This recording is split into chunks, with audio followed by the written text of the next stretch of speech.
आजपासून आपण पुस्तकातील एक्झरसाइजचे प्रॉब्लेम सोडवणार आहे. पान number 24, problem number 12. Somehow an ant is stuck to the rim of a bicycle vehicle of a diameter 1 meter.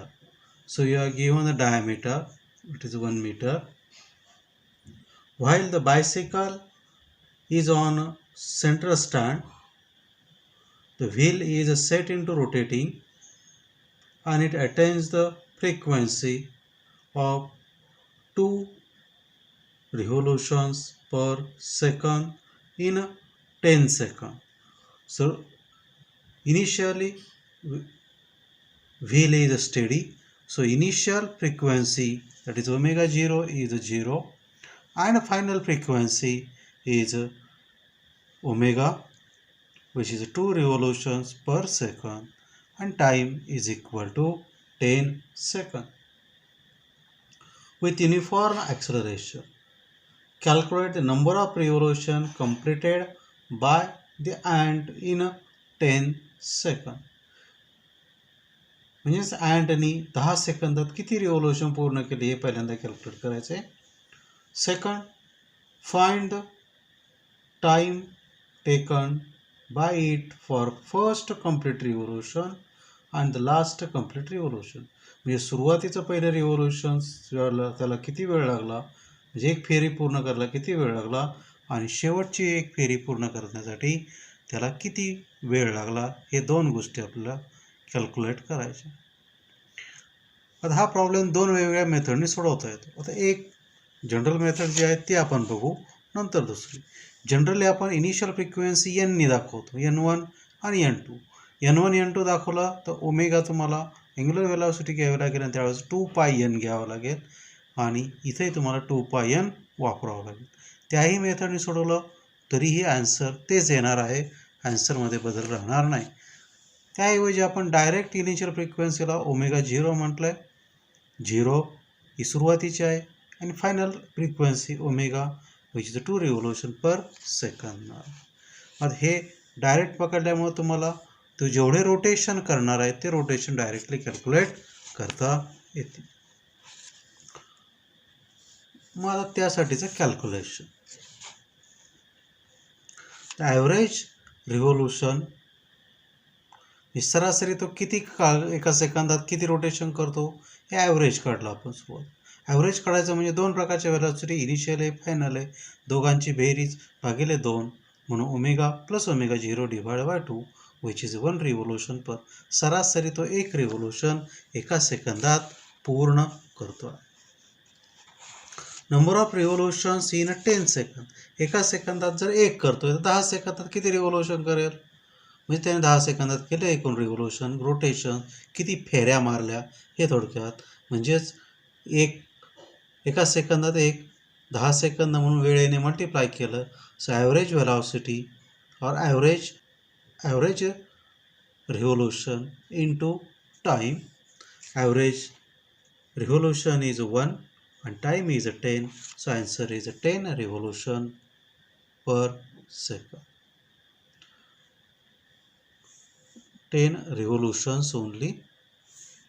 म्हणजे 10 सेकंदात त्यांनी किती रिव्होल्यूशन्स केले तर 10 रिव्होल्यूशन्स केलेले असतील. हे पहिलं उत्तर आपल्याला मिळालं, नंबर ऑफ रिव्होल्यूशन 10 सेकंद, 10च केलेले आहेत त्यांनी. आता दुसरं काढण्यासाठी पहिल्यांदा आपल्याला अँग्युलर व्हेलॉसिटी लागेल. दुसरं काढण्यासाठी पहिलं आपल्याला अँग्युलर ॲक्सलरेशन पाहिजे, आणि अँग्युलर ॲक्सलरेशन म्हणजेच rate of change of angular velocity divide by time. So omega minus omega 0 divide bye T. Omega माहिती होता 2, ओमेगा 0 म्हणजे इनिशियल वेलॉसिटी 0 किंवा त्यालाच फ्रिक्वेन्सी म्हटलं आहे, डिवाइड बाय टी. त्याच्यावर मिळालं मला 1/5 रिव्होल्यूशन्स पर सेकंड स्क्वेअर. इथं रॅडियन पर सेकंड स्क्वेअर लिहिलं नाही, कारण की मी याचं कन्वर्जन रॅडियनमध्ये केलेलं नाही. तुम्ही रॅडियनमध्ये कन्वर्ट करूनही सोडवू शकता. आता अँग्युलर डिस्प्लेसमेंटचा फॉर्म्युला मला माहिती आहे, theta is nothing but omega 0t plus 1/2 alpha T square. आता हाच फॉर्म्युला वापरून मला 2 वेगळा कॅल्क्युलेशन करायचं. पहिलं रिव्होल्यूशन म्हणजे एक रोटेशन त्याला पूर्ण करण्यासाठी लागणारा वेळ. पहिल्या रिव्होल्यूशनसाठी म्हणजेच थिटा इज इक्वल टू 1 असताना अल्फा माझजवळ होता 1/5 आणि ओमेगा 0 होतं 0 आणि मग ही व्हॅल्यू याच्या सबस्टिट्यूट केली की मला टाईम मिळेल एका रिव्होल्यूशनसाठीचा सुरुवातीचा एका रिव्होल्यूशनसाठीचा टाईम T1 मला कॅल्क्युलेट करता येतो. तो येतो T1 रूट T. आता हाच फॉर्म्युला मी दुसऱ्यांदा वापरतो. 10 रोटेशनसाठीचा मला टायमिंग मिळालेला आहे तो म्हणजे 10 सेकंद आहे. आता काढायचं आहे मला एक कमी म्हणजे 9 साठी केला तर मला शेवटच्यासाठीचं रोटेशनचं टायमिंग मिळणार आहे. म्हणजे 9 रोटेशन थिटा किती येतात 9 वेळाला फेरी मारली त्यावेळेचा टाईम T2 घेतला. परत ओमेगा 0 होता अल्फा 1/5 घेतला. हे या सूत्रामध्ये टाकलं तर मला T2 मिळाला आहे अंडर रूट 10. हे झाले 9 रोटेशनसाठी लागलेला कालावधी.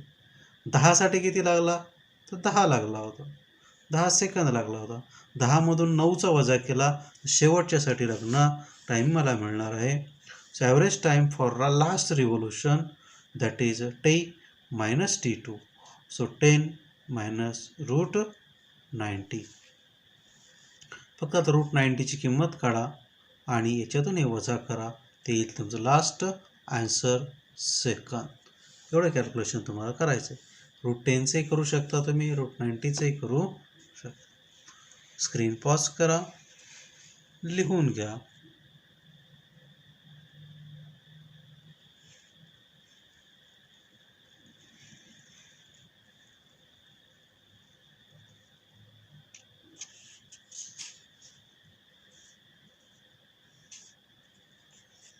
पुढचं एक्झाम्पल 13 नंबरचं. Coefficient of static friction between a coin and gramophone disc is 0.5. Radius of disc is 8 centimeter. Initially, the coin is 5 centimeter away from the center of a disc. At what minimum frequency will it start slipping from there, and by what factor will the answer change if the coin is almost at the rim? मी तुम्हाला सुरुवातीला झालं आहे friction coefficient of friction दिलेलं आहे म्हणजेच mu दिलेलं आहे. So you are initially given as mu as 0.5. Radius दिली आहे डिशची ती म्हणजे R सेंटीमीटर. डिश रेडियस दिले R is equal to 8 centimetre. Distance of a coin from the center of a dish दिलं आहे. Let that distance is x which is equal to 5 centimeter.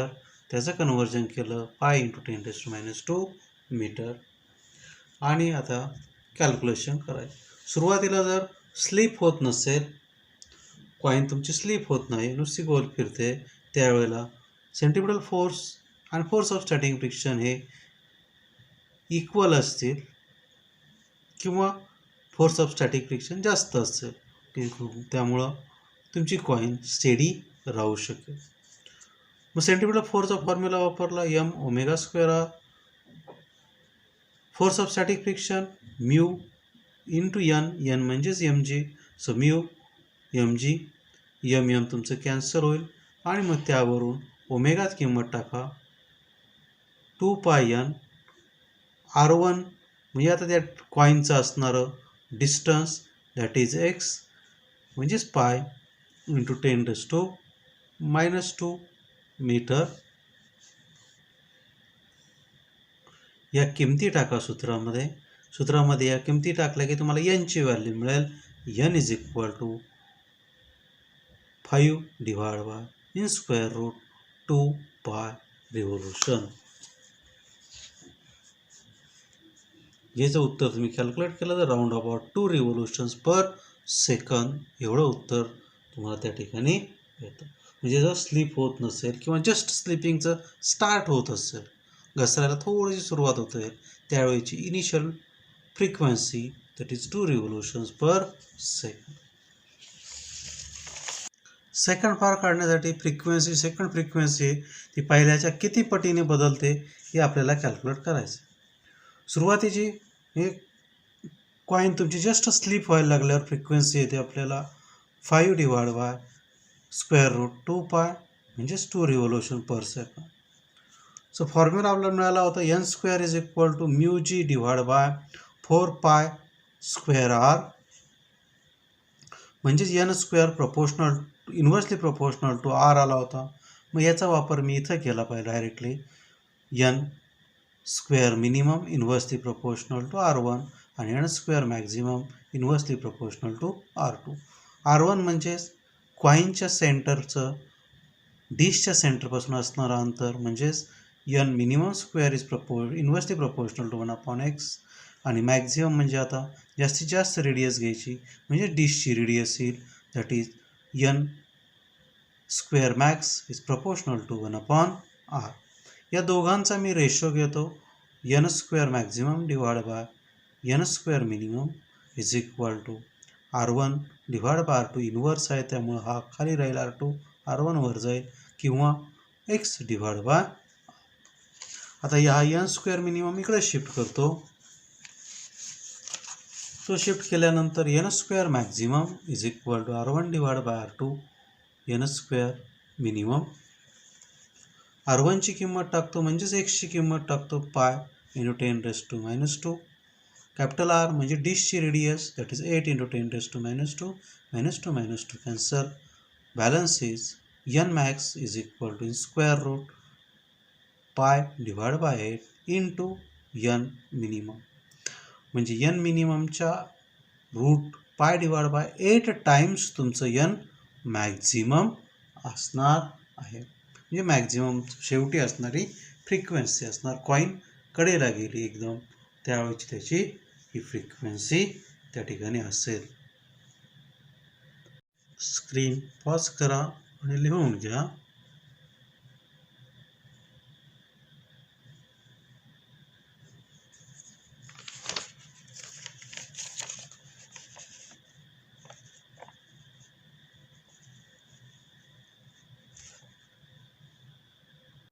पुढचा problem 16 नंबरचा problem.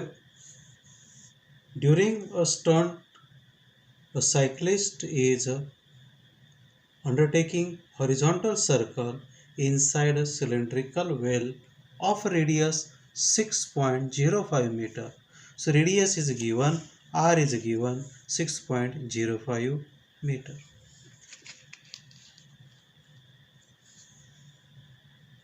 If the necessary friction coefficient is 0.5, so mu given, that is 0.5. How much minimum speed should the stunt artist maintain? म्हणजे त्याला तिथं त्या सिलेंडरमध्ये गोल गोल फिरण्यासाठी किती speed त्याला मिनिमम ठेवावं लागेल हे त्या ठिकाणी कॅल्क्युलेट करायचं.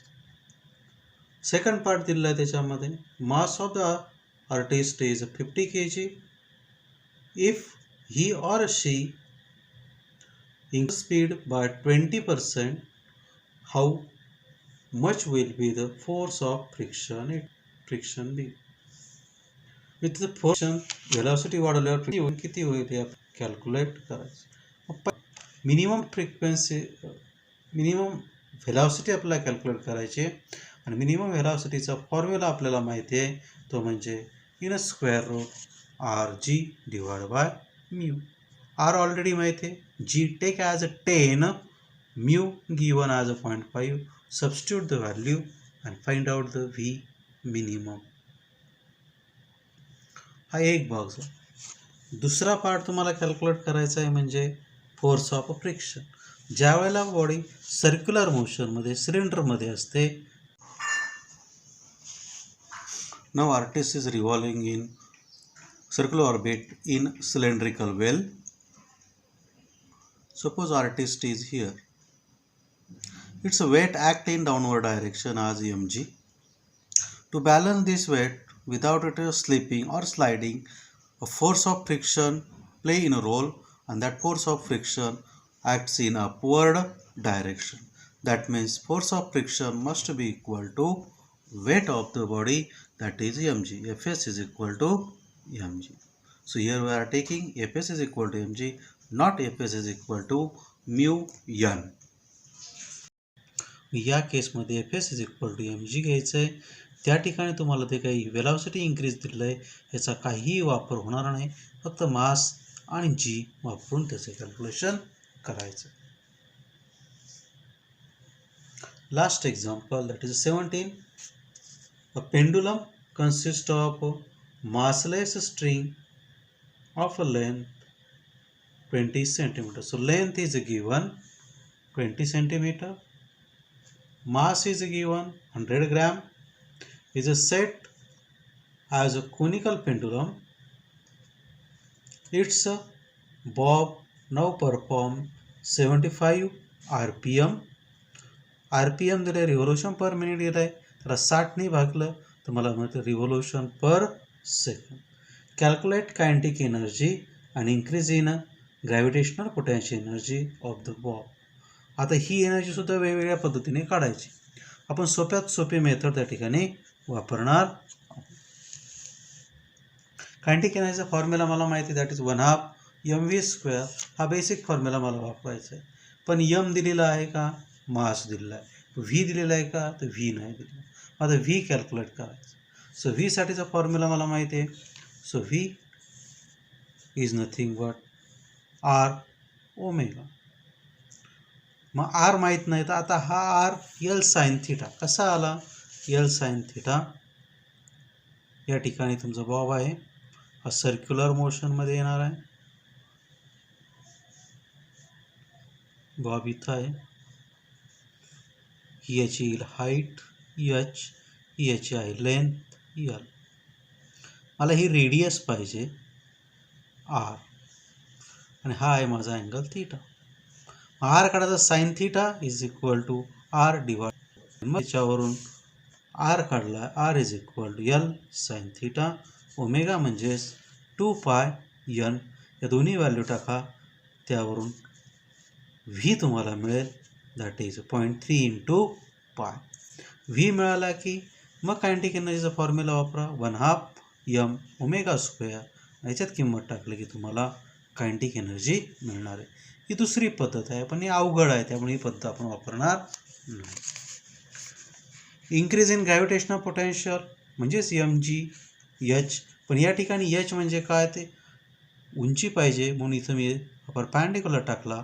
हा h झाला, हा h झाला, पण हा जो काय डिस्टन्स बॅलन्स आहे तो मला पाहिजे, म्हणजेच l मायनस h केला तर राहिलेली ही जी व्हॅल्यू आहे ही मला मिळेल. एवढी उंची मला मिळेल, इथून तो वर उचलला गेलेला आहे, त्यामुळे त्याची हाईट मला मिळेल. हाईट म्हणजेच l मायनस h. l माहिती आहे, h माहिती नाही, परत इथं फॉर्म्युला वापरा, h कॅल्क्युलेट करा, आणि h कॅल्क्युलेट करून याच्यात टाका, आणि तुम्हाला increase in gravitational potential energy त्या ठिकाणी मिळणार आहे. याचं कॅल्क्युलेशन तुम्ही करायचं, दोन्हीची उत्तरं चेक करायचं. Stay home, stay safe, study physics.